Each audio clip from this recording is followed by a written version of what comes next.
2015లో group 2 notification పై Telangana high court కీలక తీర్పిచ్చింది. 2019లో ఇచ్చిన selection లిస్టును న్యాయస్థానం రద్దు చేసింది.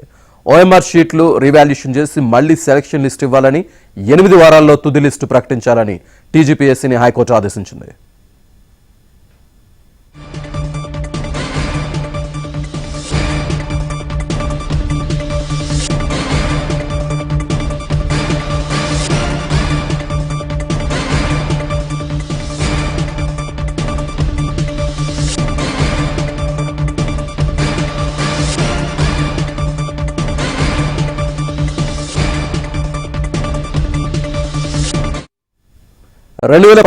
గ్రూప్ 2 నోటిఫికేషన్ పై తెలంగాణ హైకోర్టు కీలక తీర్పిచ్చింది.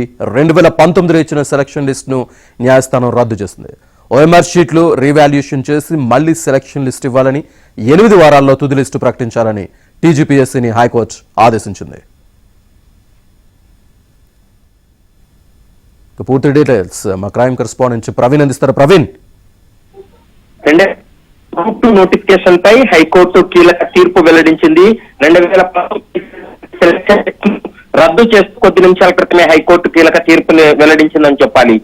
అయితే జస్టిస్ నగేష్ భీమపాక బెంచ్ లో జరిగినటువంటి వాదనలో అనేక అంశాలను తమ అభ్యంతరాలను కూడా వ్యక్తం చేస్తూ కోర్టు దృష్టికి కూడా తీసుకురావడం జరిగింది. ముఖ్యంగా ఓఎంఆర్ షీట్ లో బబ్లింగ్ సరిగ్గా లేకున్నా, ఎర్రర్స్ ఉన్నా వాటిని ఎవాల్యుయేట్ చేశారని పిటిషనర్లు అభ్యంతరాన్ని కూడా చెప్పినటువంటి పరిస్థితి ఉంది. 2015 గ్రూప్ 2 ఓఎంఆర్ షీట్ ట్యాంపరింగ్ పై కూడా గతంలో పలు పిటిషన్లు ఉన్నాయి. ఈ అంశాలన్నింటినీ కూడా కోర్టు దృష్టికి తీసుకురావడంతో పిటిషనర్ యొక్క వాదనలకు ఏకీభవించినటువంటి న్యాయస్థానం సెలక్షన్ లిస్ట్ ను రద్దు చేస్తూ కూడా ఒక కీలక నిర్ణయం తీసుకుంది.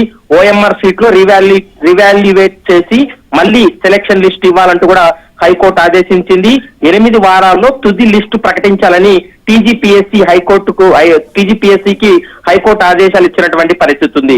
మరొక కీలకమైనటువంటి అంశం, హైకోర్టు ఆదేశాలను టీజీపీఎస్సీ ఉల్లంఘించిందంటూ కూడా మరొక అంశాన్ని చెప్పింది. మరోవైపు టీజీపీఎస్ తన పరిధి దాటి వివరించిందంటూ కూడా ఆగ్రహం వ్యక్తం చేస్తూ ఈ తీర్పును కూడా వెల్లడించినటువంటి పరిస్థితి.